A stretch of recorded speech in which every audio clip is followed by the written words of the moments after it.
Online कक्षा में एक बार फिर से हम अपने छात्र छात्राओं का स्वागत करते हैं। हम लोग अलंकारों का अध्ययन कर रहे हैं। अर्थालंकार के अंतर्गत कई अलंकारों का अध्ययन हो चुका है। आज की ये जो दो अलंकार है उसमें पहला अलंकार है असंगति अलंकार। मैं doctor Akhilesh Kumar, associate professor, Hindi विभाग, HD जैन कॉलेज आरा। तो हम देखें असंगति अलंकार। लक्षण देखा जाए, कारण कहीं और कार्य कहीं और हो तो असंगति अलंकार होता है। यानी कारण और कार्य का अलग अलग होना। जहां पर कारण है वहां कार्य नहीं, जहां कार्य है वहां कारण नहीं। मान लीजिए कोई लकड़ी काट रहा है कुल्हाड़ी से, तो जहां पर लकड़ी कटेगी, लकड़ी के कटने की आवाज वहीं से आएगी। अगर ऐसा नहीं होता है तो असंगति अलंकार है। हमारे विद्यार्थियों ने BA का एग्जाम दिया है तो रिजल्ट भी उसका BA का ही होगा। अगर MA का रिजल्ट होता है तो असंगति अलंकार है। संगति नहीं बैठ रही है, उचित नहीं है। अगर बगल में गैस पर खाना बन रहा है, मान लीजिए कुकर में चावल चढ़ा हुआ है, तो जहां पर चढ़ा हुआ है प्रेशर कुकर की सीटी की आवाज वहीं से आएगी। ऐसा नहीं है कि दूसरी जगह से आएगी। दूसरी जगह से अगर आती है तो असंगति है, संगति नहीं बैठ रही है। तो इसी को कहते हैं असंगति अलंकार। संगति का नहीं बैठना, असंगति। कार्य के हिसाब से कारण का नहीं होना और कारण के हिसाब से कार्य का नहीं होना, दोनों में संगति नहीं बैठना ही असंगति अलंकार है। अब देखिए, उदाहरण से स्पष्ट हो जाएगा। दृग ऊर्झत टूटत कुटुम, जुरत चतुर चित प्रीत, परत गांठ दुर्जन हिये, दई नई यह रीत। देखिए, दृग ऊर्झत, दृग मतलब नेत्र, नेत्र उलझते हैं। तो सामान्य बात है कि जो वस्तु उलझती है टूटने का खतरा उसी को है। यहां देखिए, दृग ऊर्झत टूटत कुटुम, उलझते नेत्र हैं, टूटता परिवार है। जुरत चतुर चित प्रीत, अच्छा, जो चीज टूटता है उसी को जोड़ा जाता है, मगर जुड़ने की क्रिया अलग हो रही है। परिवार टूट रहा है और चतुर चित प्रीत, चतुर प्राणियों के हृदय में का हृदय जुड़ रहा है, प्रेम के माध्यम से जुड़ाव हो रहा है।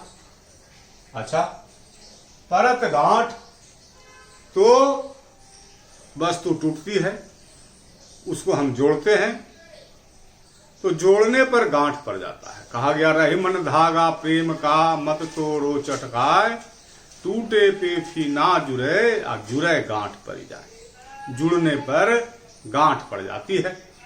तो देखिए, उलझते हैं नेत्र, टूटता है परिवार, जुड़ता है चतुर हृदय, गांठ पड़ती है दुर्जन के हृदय में। गांठ पड़नी चाहिए जो जुड़ता है उसमें। दई नई यह रीत, कवि कहते हैं कि यह एक अलग ही रीत है, यह एक नई ही रीत है, यह एक नई ही परंपरा है। तो यहाँ जो है कारण और कार्य में परस्पर संबंध नहीं है। कारण कुछ हो रहा है, कार्य कुछ हो रहा है। है, कार्य हो रहा है कि नेत्र उलझ रहे हैं, उसकी प्रतिक्रिया होनी चाहिए कि टूटना चाहिए नेत्र को, टूटता है परिवार। तो देखने में तो लगता है कि भाई संगति नहीं बैठ रही है, लेकिन और नहीं बैठ रही है इसीलिए यह असंगति अलंकार है। मगर जब मामला प्रेम का होता है, प्रेम संबंधी मामले की यही रीत। क्या रीत है? नेत्र उलझते हैं। नेत्र उलझने का मतलब है दो के बीच में प्रेम पनपता है, दो के बीच में प्रेम पनपता है, और वह प्रेम जो है बिना पारिवारिक स्वीकृति के पनपता है। तो टूटत कुटुंब, परिवार में मनोमालिन्य आता है, टूटन होती है। जुरत चतुरचित प्रीत, लेकिन जो चतुर हृदय है, जो प्रेम को समझता है, प्रेम को मानता है, वह प्रसन्न होता है, वह प्रसन्न होता है। परत गांठ दुर्जन ही, और गांठ किसके हृदय में पड़ती है? दुष्ट प्राणी के हृदय में। कैसे दूठों मिल रहा है, कैसे दोनों में मिलन हो रहा है? तो दुष्ट प्राणी जो होता है, जिसका स्वभाव ही होता है कि दूसरे को देखकर जलना, ईर्ष्या करना। तो परत गांठ दुर्जन ही नई यह रीत, प्रेम की यह नई रीत है। प्रेम में ऐसा ही होता है, लेकिन इस दोहे में जो कहा जा रहा है उसके हिसाब से कारण कहीं है और कार्य कहीं है। उलझ रहे हैं नेत्र, टूट रहा है कुटुंब, जुड़ रहा है चतुरचित्त, और गांठ पड़ रही है दुष्ट के हृदय में। ये सारे क्रियाकलाप अलग अलग हैं। जो उलझेगा वही टूटेगा, और जो टूटेगा वही जुड़ेगा, और जो जुड़ेगा उसी में गांठ पड़ेगी। लेकिन ऐसा हो नहीं रहा है, कार्य के हिसाब से कारण अलग अलग हो जा रहा है। अतः यहाँ असंगति अलंकार है। यह असंगति अलंकार का एकदम बेहतरीन उदाहरण है। हम एक और उदाहरण से इसको समझने की कोशिश कर सकते हैं, क्योंकि असंगति अलंकार साहित्य का बड़ा ही मोहक अलंकार है। तो देखिए, यह भी बिहारी का ही दोहा है।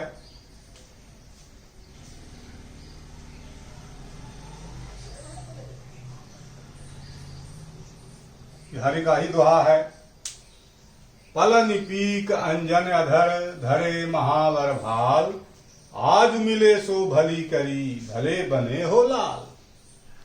यह दोहा श्रृंगार रस के आचार्य कवि बिहारी का है, और इस दोहे में बहुत सौंदर्य है। बिहारी के दोहों में प्रसंग की कल्पना करनी होती है। प्रसंग यह है, और प्रसंग बताने के पहले मैं यह बता दूं कि सामान्यतया नायिकाएं तीन तरह की होती हैं: स्वकीया, परकीया और सामान्या या गणिका। स्वकीया वह होती है जो अपने प्रिय या अपने पति के अधीन रहती है। परकीया वह होती है जिसका अपने प्रिय या अपने पति के अतिरिक्त भी स्नेह रहता है। और सामान्य या गणिका वह होती है, गणिका सब लोग जानते हैं, इस पर विशेष कहने की जरूरत नहीं है। तो ये तीन तरह की होती है। तो बिहारी का जो दौर था वह रीति युग था, भोग विलास का युग था, तितर बटेर लड़ाने का समय था। शाहजादे लोग लड़ाया करते थे, रंगरेलियां किया करते थे। तो प्रसंग यह है कि नायक कहीं अन्यत्र उसने रात्रि व्यतीत की, किसी परकिया नायिका के साथ, और संभवतः भोर के समय वह लौटकर अपनी दूसरी नायिका के पास आया है या वास्तविक नायिका के पास आया है। अपनी अपनी कल्पना है, अपने हिसाब से कल्पना करने के लिए साहित्य में प्राणी स्वतंत्र होता है। तो रात्रि व्यतीत करके आया है, उसकी जो स्थिति है, उसके जो लक्षण है कुछ अजीब से। कैसे लक्षण है? लक्षण ये है, पलनी पीक, पलकों पर पान की पीक लगी हुई है। अंजन अधर, अधर मतलब होठ, होठों पर काजल लगा हुआ है। पलनी पीक अंजन अधर, धरे महावर भाल, भाल मतलब ललाट, ललाट पर महावर लगा हुआ है। जबकि पीक जो है, पान खाते हैं तो होठ रंगता है, पीक को होठ पर होना चाहिए, पलकों पर है, कारण कहीं कार्य कहीं। तो पलनि पीक अंजन अधर, पलनि पीक ये हो गया अंजन अधर, अधरों में लिपस्टिक लगाए जाते हैं, इसके अधर पर काजल लगा हुआ है, तो जो होना चाहिए सो नहीं है, कार्य हो गया है उल्टा, होना चाहिए था लिपस्टिक, हो गया है काजल। तो पलनि पीक अंजन अधर, धरे महावर भाल। महावर पहले हमने पढ़ाया है कि महावर की गोली को मलने के उपरांत वह लाल होता है, जिससे नायिकाओं की एड़ी और उसके तलवे रंगे जाते हैं। यहां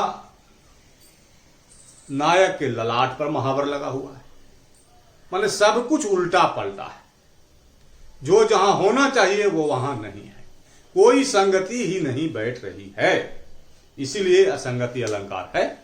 संगति नहीं बैठ रही है, जिस वस्तु को जहां होना चाहिए वहां है ही नहीं। पलनि पीक अंजन अधर, धरे महावर भाल। तो जहां नायक गया है उसको भी, चूंकि उसने दर्पण में अपना चेहरा देखा नहीं है तो उसको पता ही नहीं है। नायिका के पास गया है, नायिका उसके रूप को देखती है तो कहती है, आज मिले सो भली करी, भले बने हो लाल, आज इस रूप में जो तुमने हमें दर्शन दिए बड़ा अच्छा किया, बहुत अच्छे लग रहे हो, बहुत खूबसूरत लग रहे हो, बहुत सुंदर लग रहे हो, बहुत खिल रहे हो। तो सबसे पहले तो कोई नायक किसी नायिका के पास से होकर दूसरी नायिका के पास जाता है तो स्वाभाविक ईर्ष्या, द्वेष, खींच उसके अंदर होती है।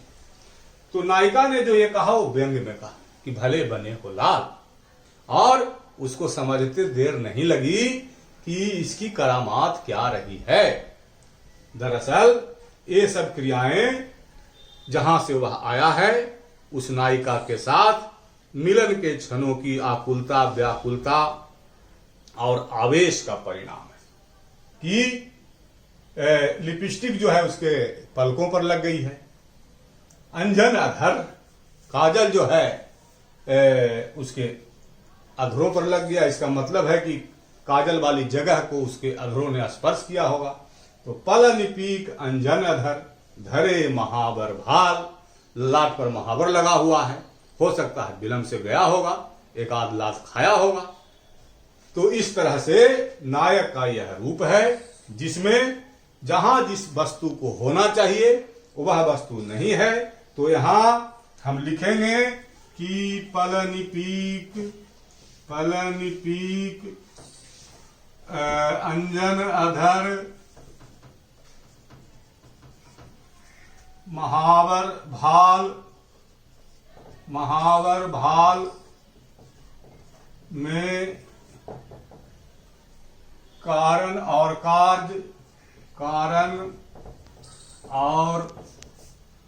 कार्य अलग अलग है,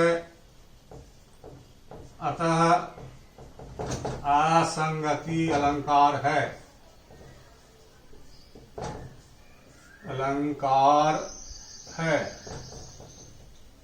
और इस तरह से यह संगति अलंकार साहित्य का बड़ा ही रोचक, बड़ा ही सुंदर अलंकार हम समझते हैं कि समझ में आ गया होगा।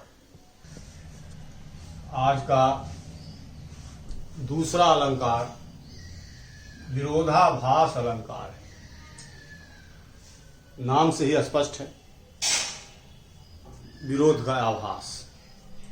दो वस्तुओं में विरोध न रहने पर भी विरोध की प्रतीति विरोधाभास अलंकार कहलाता है। अर्थात वास्तव में दो वस्तुओं में विरोध न हो, सिर्फ ऐसा लगे कि विरोध है, वहां विरोधाभास अलंकार होता है। विरोध की झलक सिर्फ मिलती है, विरोध नहीं होता है। तो ऐसी स्थिति साहित्य में, काव्य में जहां कहीं भी होती है कि वस्तुतः विरोध तो रहता नहीं है, सिर्फ आभास होता है, वहां विरोधाभास अलंकार होता है। यह अलंकार भी साहित्य में प्रचुरता से प्रयोग में आता है। अब देखिए इसका उदाहरण, कागज पर लिखत न बनत, कहत संदेश लजात, कही है सब तेरो हियो, मेरे हिया की बात।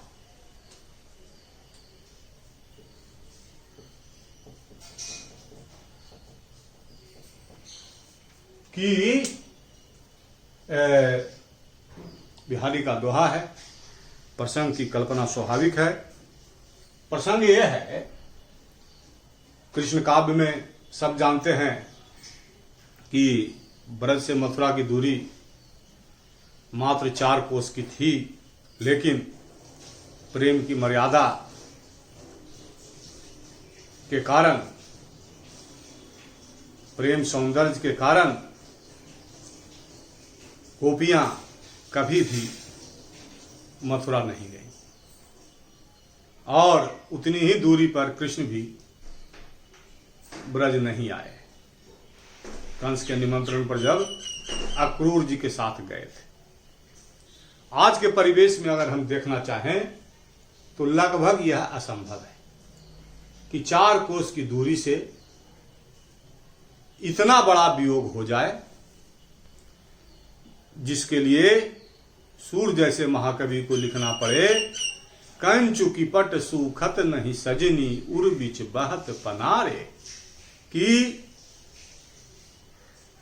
चोली और वस्त्र सूखने का नाम ही नहीं लेते, विरह के अश्रु से जो इतना प्रवाहित होते हैं कि हृदय के बीच से नाला ही बह जाता है।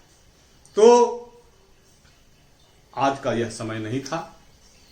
आज टेक्नोलॉजी का युग है, हम लोग ऑनलाइन हैं, मोबाइल से सज्जित हैं, कुछ नहीं तो एक दूसरे का चेहरा देखने में तो कोई समस्या ही नहीं है। बातचीत जब चाहे तब हो सकती है। यह आज का दौर है। आज के दौर में अगर सूरदास जी होते तो सूर सागर की रचना नहीं होती, और आज के दौर में अगर राधा और कृष्ण का प्रेम होता तो उसका कोई दूसरा ही रूप रंग होता। तो वह दौर था जब सुविधाएं नगण्य थी, रथ चला करते थे,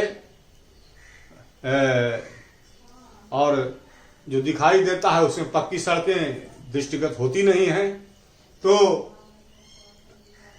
उस समय का यही परिवेश था, खुली हुई संस्कृति थी, वन संस्कृति थी, पूरा खुलापन था, मर्यादा की ही सिर्फ डोर थी, लेकिन वह डोर इतनी मजबूत थी कि 4 कोस की दूरी को भी वह मानने को विवश थी। आज वाली स्थिति नहीं है कि रात से माने शाम को ट्रेन चढ़े और पटना से दिल्ली पहुंच गए, वह स्थिति नहीं थी। तो देखिए उस दौर के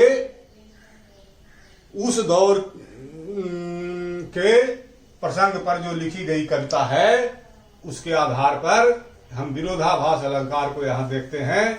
नायिका जो है अपने नायक के यहां संदेशा भेजना चाहती है, राहगीर कोई जा रहा है, उससे कहती है कि हमारा संदेशा दे देना, लेकिन संदेशा प्रेम का है। अब हमारे हृदय में क्या दर्द है ये हम जानते हैं, दूसरे को जब तक नहीं बताएंगे तो कैसे जानेगा। तो वह संदेशा भेजवाना चाह रही है। देखिए, कागज पर लिखत न बनत, तो कागज पर लिखते नहीं बनता, एक तो गोपियां पढ़ी लिखी नहीं थी, पढ़ी लिखी होती भी तो लिख करके अगर देती तो पढ़ लेने का खतरा है। तो कागज पर लिखत न बनत, कहत संदेश लजात। और प्रिय से जो कहना है, जो जो बातें कहनी है, वह सिर्फ प्रिय से ही कही जा सकती है, थर्ड पार्टी को नहीं कही जा सकती है। तो संदेश वाहक को कैसे कह दिया जाए, कहते हुए लज्जा होती है। तो चूंकि प्रेम संदेशा है तो कागज पर लिखत न बनत, कागज पर लिखते नहीं बनता। या एक तो हो सकता है पढ़ी लिखी नहीं है, उसके कारण दूसरे पढ़ लेने का खतरा। तो कागज पर लिखत न बनत, कहत संदेश लजा। संदेशा भेजना भी जरूरी है, कह भी नहीं सकते हैं जो कहना है, तब होगा कैसे, संदेशा जाएगा कैसे। तो संदेशा इस तरह से जाएगा, कही है सब तेरो हियो मेरे हिय की बात। नायिका कह रही है कि हमारी स्थिति तुम देख ही रहे हो, हमारी क्या स्थिति है, तो तुम्हारा हृदय ही हमारे हृदय की बात कह देगा। ऐसा कह के गोपियां जो कही है सब तेरो हिय मेरे हिय की बात, ऐसा कह के गोपियां जो है अपने हृदय के सारे दर्द को उस संदेश वाहक को एक तरह से सुना देती है। तो यहां हमको ये देखना है, अलंकार यहीं पर हो जाता है, कही है सब तेरो हिय मेरे हिय की बात। सामान्यतया स्थिति ये होती है कि किसी के हृदय की बात कोई दूसरा जान नहीं सकता है, किसके मन में क्या है दूसरा कैसे जान सकता है। तो उसी कारण यहां कहा जा रहा है कि कही है सब तेरो हिय मेरे हिय की बात। हमारे हृदय में जो बात है वह तुम्हारा हृदय कह देगा, यही विरोधाभास है। दूसरे का हृदय दूसरे के हृदय की बात कैसे जाने।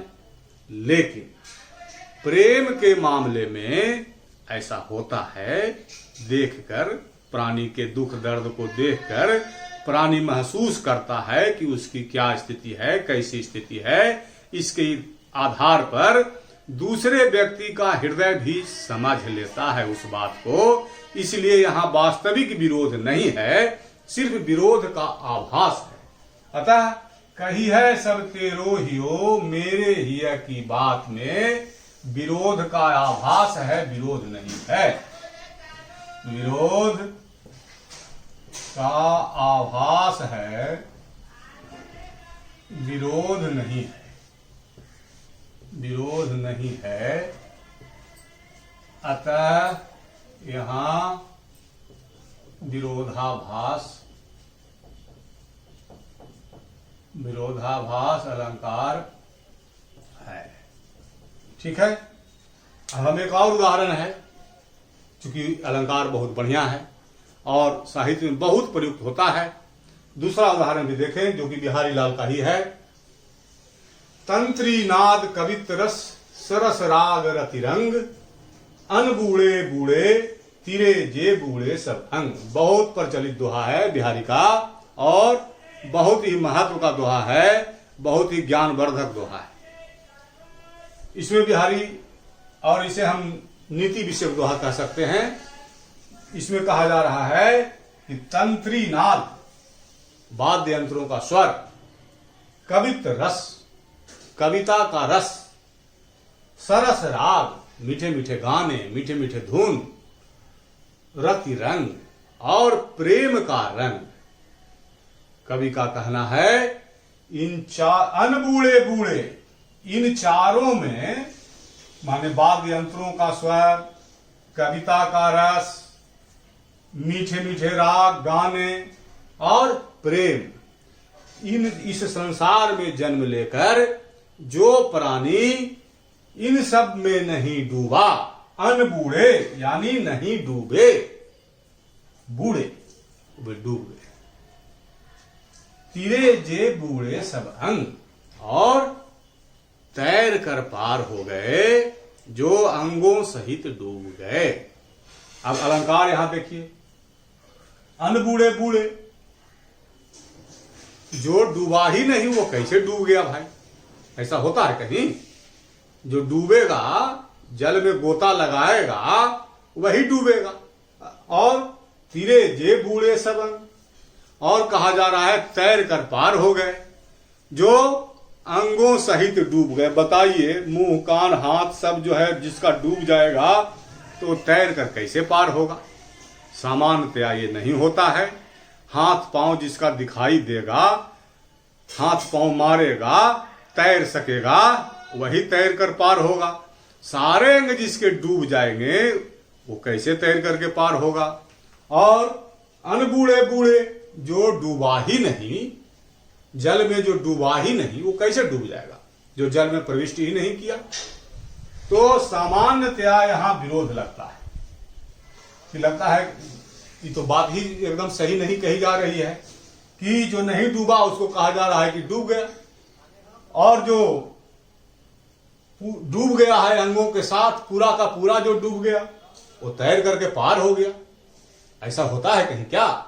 लेकिन इस दोहे का मर्म यह है कि तंत्रीनाद कवित्त रस सरस राग और रति रंग प्रेम, संसार में आकर प्राणी ने इन चारों में से अगर किसी का भी रसास्वादन नहीं किया, इन रसों का अगर आस्वादन नहीं किया, तो उनका इस संसार में जन्म लेना व्यर्थ हो गया। एक तरह से इन चारों में जो नहीं डूबे वो इस संसार में जन्म लेकर डूब गए, उनका जीवन व्यर्थ हो गया।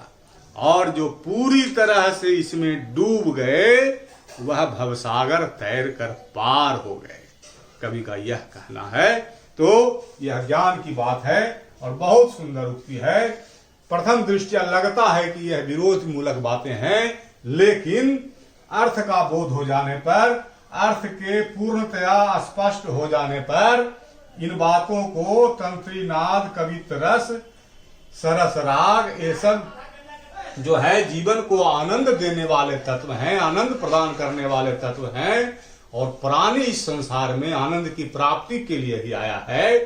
तो आनंद प्राप्ति के साधनों का जो उपयोग नहीं कर सका उसका इस संसार में आना व्यर्थ है।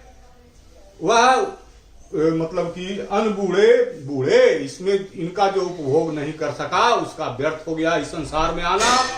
और जो इसमें डूबे, आनंद जिसने लिया, उसका कल्याण ही कल्याण है। तो यहाँ अनबूढ़े बूढ़े और तिरे जे बूढ़े सब अंग में, इसमें और इसमें, इन दोनों में विरोधाभास अलंकार है।